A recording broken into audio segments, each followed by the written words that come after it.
দর্শক, আগামী নির্বাচনে সব দলই কি এককভাবে নির্বাচন করবে নাকি কেউ কেউ জোটবদ্ধ হয়ে নির্বাচন করবে? সেই প্রশ্নটা সামনে আসছে কারণ নির্বাচনে ডামাডোল শুরু হয়েছে। শোনা যাচ্ছে ইসলামী দলগুলো একটা জোট বাঁধতে পারে, সেখানে জামাত ইসলামও শরিক হতে পারে, সেরকমটাও শোনা যাচ্ছে। আবার এরকম কথাও রয়েছে জামাত ইসলামকে বাদ দিয়ে যে ইসলামী দলগুলো রয়েছে তারা একটা জোট হতে পারে, জামাত ইসলাম আলাদাভাবে নির্বাচন করতে পারে, বিএনপি আলাদাভাবেও নির্বাচন করতে পারে, বা বিএনপির সঙ্গে যারা শরিক দল রয়েছে তাদেরকে একত্রিত করে যৌথভাবে নির্বাচনও তারা করতে পারে। সবথেকে বড় আলোচনার বিষয় যে এনসিপি নতুন দল, যাদেরকে কিংস পার্টি বলা হচ্ছে, অনেকে সমালোচনা করে সেই কথা বলছেন, তারা কাদের সঙ্গে জোট করবে, জামাতের সঙ্গে নাকি বিএনপির সঙ্গে? সম্প্রতি প্রফেসর ইউনূসের সঙ্গে তারেক রহমানের বৈঠকে এনসিপির জোট সম্পর্কে কি আলোচনা হয়েছে? সেখানে কি তারেক রহমানের সঙ্গে এনসিপির জন্য বেশ কিছু সিট আসন বরাদ্দ দেওয়ার আলোচনা পাকাপোক্ত হয়েছে? কোন দিকে যাচ্ছে নির্বাচনী হাওয়া? ইতিমধ্যেই শোনা যাচ্ছে বিএনপি বেশ কিছু সিট বিভিন্ন রাজনৈতিক নেতাদের জন্য বরাদ্দ করে দিয়েছে এবং তারা মোটামুটি ঘোষণাই দিয়ে দিয়েছে এই আসনগুলোতে তারা তাদের ধানের শীষের প্রার্থী অর্থাৎ বিএনপির প্রার্থী দেবে না। যে প্রার্থীগুলো নির্বাচন করবে তারা কোন প্রতীকে করবে, তারা নিজেদের প্রতীকে করবে, ট্রাকে করবে, মশালে করবে, না অন্য কিছুতে করবে, নাকি ধানের শীষেই করবে, সেটা পরের বিষয়। কিন্তু বিএনপি তাদের প্রার্থী দেবে না, এটা নিশ্চিত করেছে, এমনটাই শোনা যাচ্ছে। এর সাথে কি এনসিপির কয়েকজনের, এনসিপির 4-5 জনের নাম যুক্ত হবে? সেই আলোচনা করার চেষ্টা করবো এই ভিডিওতে। থাকবেন পলিটিক্স টিভির নিয়মিত আয়োজনে।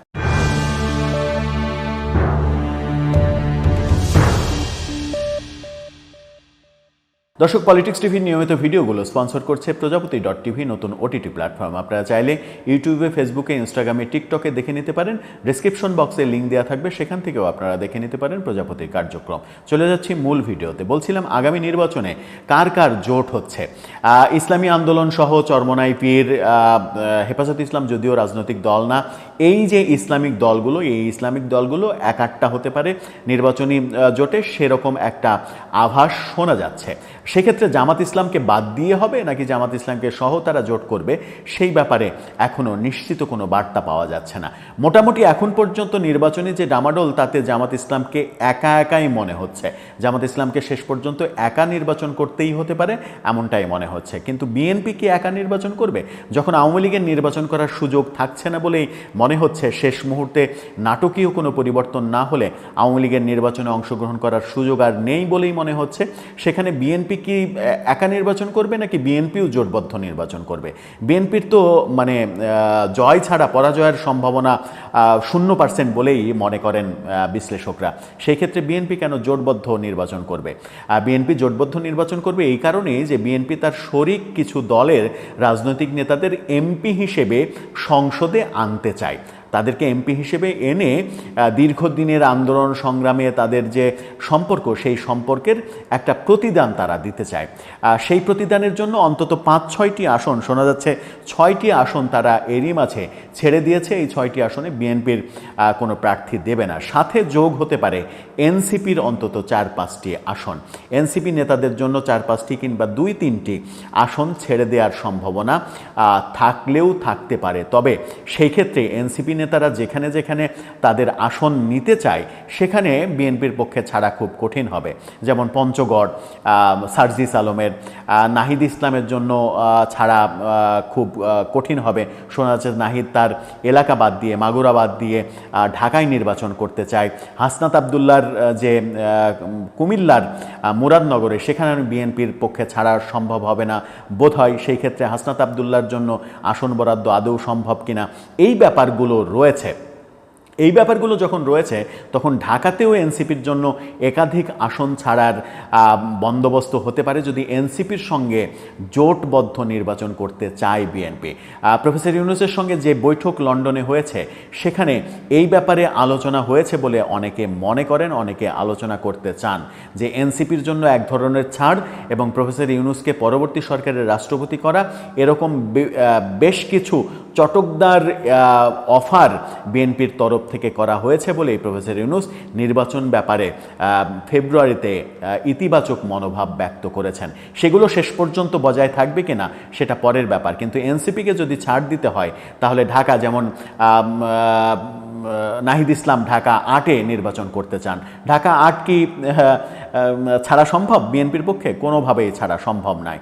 এরকম কিছু প্রতিবন্ধকতা এনসিপির নেতাদের জন্য রয়েছে। সুতরাং এনসিপির সঙ্গে বনিবনা হওয়াটা খুব কঠিন। তবে শোনা যাচ্ছে যে 6টি আসন তারা ইতিমধ্যেই ছেড়ে দিয়েছে, মোটামুটি ইন্টারনাল মেসেজে তারা নেতাদেরকে বলে দিয়েছে যে আপনারা এই আসনে বিএনপি নির্বাচন করবে না, সেই আসনগুলোতে আপনারা প্রস্তুতি নেন। তার মধ্যে রয়েছে লক্ষ্মীপুর 4, যেখানে আসম আব্দুর রবকে তারা ছেড়ে দিতে চায়, বগুড়া 2, যেখানে আওয়ামী লীগের সাবেক নেতা এখন ভিন্ন রাজনীতি করেন মাহমুদুর রহমান মান্না, তাকে বগুড়া 2 আসনটা ছেড়ে দিতে চায় তারা।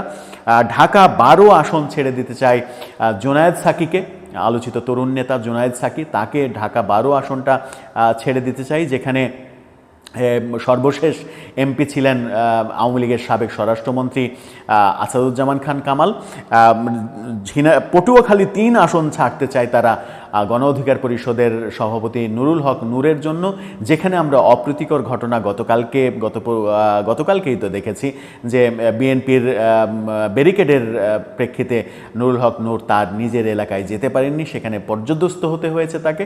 সুতরাং বিএনপির সেখানে সেই আসনটা ছেড়ে দেওয়াটা মুশকিল হবে বলেই মনে হচ্ছে। এদিকে ঝিনাইদহ 2 গণ অধিকার পরিষদের রাশেদ খান সাধারণ সম্পাদক, তার জন্য ছেড়ে দেওয়া হতে পারে।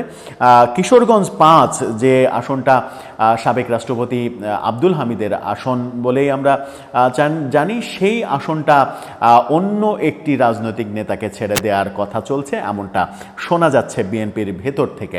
এই 6টি আসন তারা ছেড়ে দিচ্ছে, এটা মোটামুটি নিশ্চিত করছে বিভিন্ন সূত্র।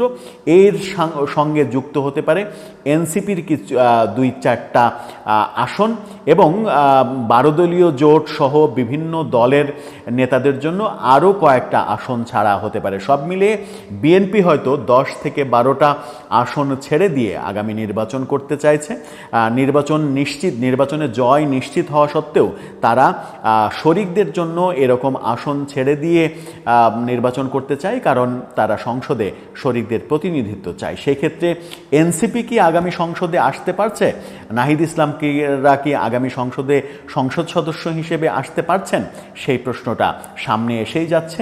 যদি বিএনপির সঙ্গে জোট হয়, বিএনপি যদি তাদেরকে আসন ছাড়ে এবং বিএনপির নেতাকর্মীরা তৃণমূলে তারা যদি সত্যিই তাদেরকে মেনে নেন, বিকল্প প্রার্থী দাঁড় না করিয়ে দেন, তাহলে হয়তো তাদের জন্য পথ সুগম হবে।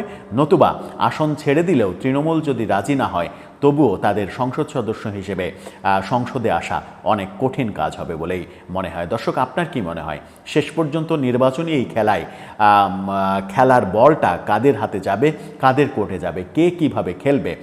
এনসিপির একজনও কি সংসদে যেতে পারবেন? আপনার মতামত জানিয়ে লিখতে পারেন আমাদের কমেন্ট বক্সে।